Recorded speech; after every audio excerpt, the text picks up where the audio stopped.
yang mana lebih baik? Demokrasi yang menghasilkan pimpinan yang tidak wajar daripada sikap diktator otoriter yang melahirkan kebijakan dan keadilan. Yang mana lebih baik?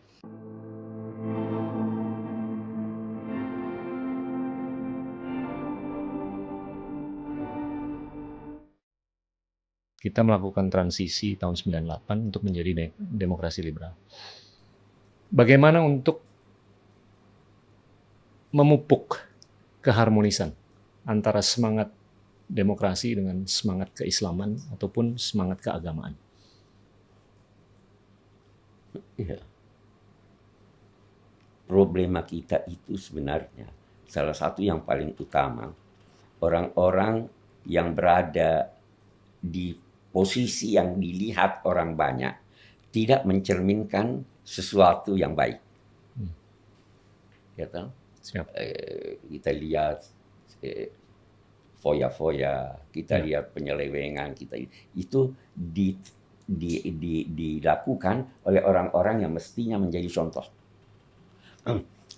Orang-orang yang baik-baik seringkali terpinggirkan, sehingga manusia lebih cenderung memilih yang menyenangkan walaupun akibatnya parah. Nah, jadi mestinya kita berusaha menciptakan tokoh-tokoh, pemimpin-pemimpin yang bisa menghayati tuntunan-tuntunan agama sekaligus memahami kebutuhan masyarakat dewasa ini. Kita tidak ingin kembali menerapkan Islam sebagaimana diterapkan pada zaman khalifah-khalifah yang lalu. Kita perlu ada ini. Tapi kita juga tidak ingin kita menerapkan Islam tetapi tidak difahami oleh masyarakat. Terkadang kita terlalu terikat pada teks. Padahal itu tidak berdampak positif. Kita ambil contoh, orang biasa hanya Bismillahirrahmanirrahim, surat ada Bismillahirrahmanirrahim. Dipikirnya itu sudah Islam tuh kalau begitu, karena ada pakai basmalah. Bukan itu dong. Nabi pernah menghapus kata Bismillahirrahmanirrahim. Jadi kita jadi kembali lagi pengetahuan tentang agama. Islam is a misunderstood religion. Saya sepakat. Sekali lagi mengenai demokrasi. Saya akhir-akhir ini menemukan adanya beberapa paradoks. Salah satunya adalah bagaimana semakin banyak di negara-negara demokrasi liberal itu pengseleksian talenta itu dilakukan lebih berdasarkan loyalitas dan atau patronase, bukan berdasarkan meritokrasi. Dan itu kalau menurut saya merupakan discount untuk kita bisa menjadi negara demokrasi yang lebih robust atau lebih kaya. Nah, pandangan Bapak gimana, Pak? Mengenai terlepas apakah kita berkata Islam mengenal demokrasi atau tidak. Yang jelas, pertama perlu ada musyawarah. Dan demokrasi itu sebenarnya musyawarah. Betul. Majelis Permusyawaratan Rakyat, musyawarah. Musyawarah tidak bisa dilakukan terhadap orang bodoh. Jangan bermusyawarah dengan orang bodoh. Setuju. Jangan bermusyawarah dengan penakut. Setuju. Jangan bermusyawarah pada ambisius. Ya kan?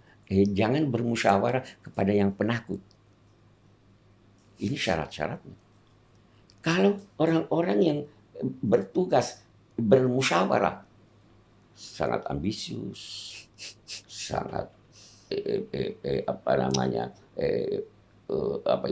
kikir, serakah, penakut, itu tidak akan berhasil. Betul.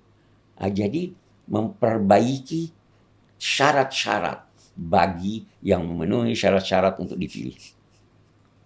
Kalau sekarang siapapun, apalagi Kalau ada money politik, Ya, tidak ada gunanya musyawarah itu. betul. Kata musyawarah itu terambil dari akar kata yang bermakna sarang lebah. Lebah itu menghasilkan madu. Jadi bermusyawarah meraih madu. Yang bermusyawarah itu bagaikan lebah. Lebah itu sangat disiplin, Ya, sangat betul. bersih, Betul. ya kan? Dan kalau dia menemukan bunga nektarnya, dia tidak langsung ambil. Dia menari-nari, mengajak yang lain untuk bersama-sama mengambil. Itulah musyawarah. Kompak. Kompak. Ya. Karena itu ada yang berkata, Islam tidak mengenal demokrasi. Kita berkata, Islam mengenal demokrasi dalam arti musyawarah. Apalagi suara terbanyak. Betul. Apa suara terbanyak itu mutlak? Belum tentu suara terbanyak itu Betul. yang baik. Betul. Begitu. Saya akhir-akhir ini menafsir bahwasanya demokrasi itu bukan semata pendistribusian kekuatan ke Iya. tangan saja, tapi yang harus didistribusikan itu terkait dengan integritas, Iya. intelek, Iya. nilai moral, nilai sosial, nilai budaya, kesehatan, kesejahteraan, dan lain-lain. Tapi saya melihat bahwasanya akhir-akhir ini di mana-mana mereka mengartikan demokrasi itu hanya dalam konteks kapasitas masing-masing orang tuh bisa nyoblos. Tapi belum tentu yang nyoblos itu berintegritas. Iya. Belum tentu yang nyoblos itu berpendidikan. Betul. Belum tentu yang nyoblos itu memiliki nilai moral, nilai sosial, nilai budaya yang semestinya untuk menciptakan keseimbangan yang tadi Iya. diinginkan. Betul. Iya kan? Karena itu ada ungkapan. Siap. Yang mana lebih baik? Demokrasi yang menghasilkan pimpinan yang tidak wajar daripada sikap diktator otoriter yang melahirkan kebijakan dan keadilan. Yang mana lebih baik? Obvious. Ya kan itu. Betul. Betul.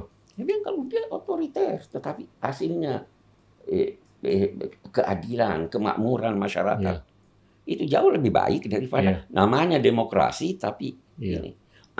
Betul, betul sekali. Nah, sorry, saya mau balik lagi nih. Sosmed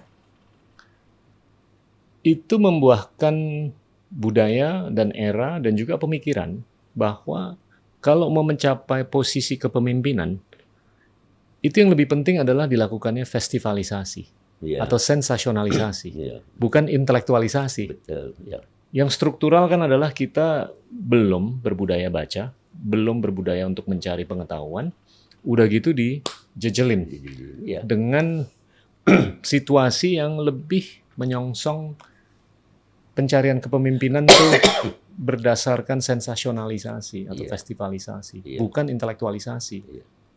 Ibarat kata ini akan cukup lama kita melihat situasi yang mungkin aja kurang bersinar seperti yang kita inginkan. Kita ingin menerapkan demokrasi itu bagus, tetapi masyarakat yang memilih dan mendukung harus diberi pemahaman yang benar. Tuh. Kalau tidak, ya kita akan rugi, kita akan tersesat dan sebagainya.